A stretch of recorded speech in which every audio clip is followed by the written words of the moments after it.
Bonjour, on va vous parler aujourd'hui d'un mouvement, un mouvement important qui va régler le cycle jour et nuit, la rotation de la Terre. Donc, comment s'effectue la rotation de la Terre?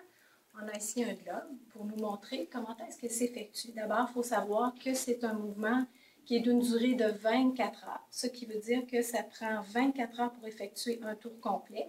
Donc, si je mets mon doigt ici sur le Québec, donc je vais pouvoir faire une rotation en 24 heures. Je reviens au même endroit. Donc, ce mouvement-là, c'est un mouvement qui s'effectue. Vous avez vu, je suis partie pas au hasard, je suis partie dans un sens. Parce que le mouvement de la Terre s'effectue toujours d'ouest en est. Et ce qui nous donne l'alternance du jour et de la nuit. Pourquoi? Parce qu'au moment où un côté de la Terre est éclairé, l'autre côté se retrouve à être dans l'ombre. Donc, ce côté-là, qui est dans l'ombre, pour eux, c'est la nuit. Pour ceux pour qui le côté est éclairé, face au soleil, ça se trouve à être le jour. Ça donne aussi l'occasion d'observer le mouvement apparent du soleil. C'est un mouvement qu'on croyait autrefois.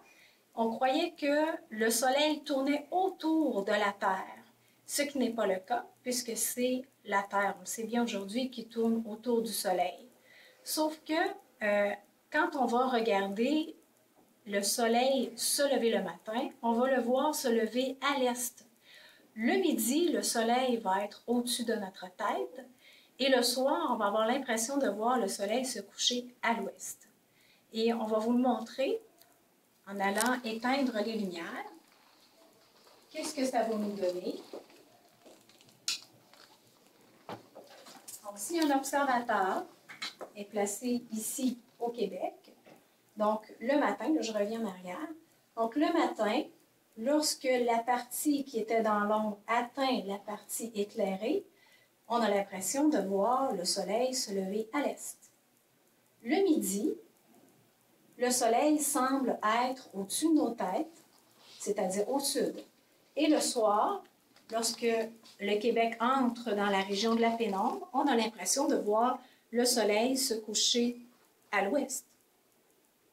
Si on regarde sur l'illustration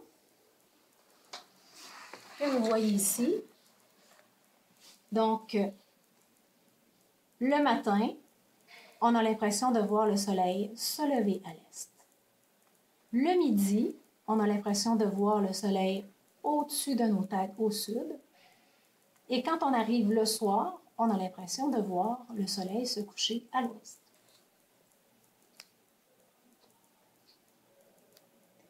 Mais pourquoi est-ce que la durée des nuits et des jours est inégale au cours d'une année? C'est ce qu'on va discuter par rapport à l'inclinaison de la Terre. Comme vous avez pu voir, la Terre, elle ne tourne pas sur un angle droit. Elle tourne sur un plan incliné.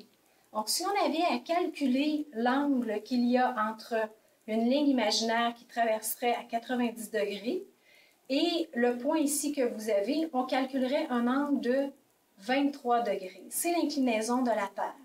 Et c'est ce qui nous donne l'effet des nuits et des jours qui sont inégales.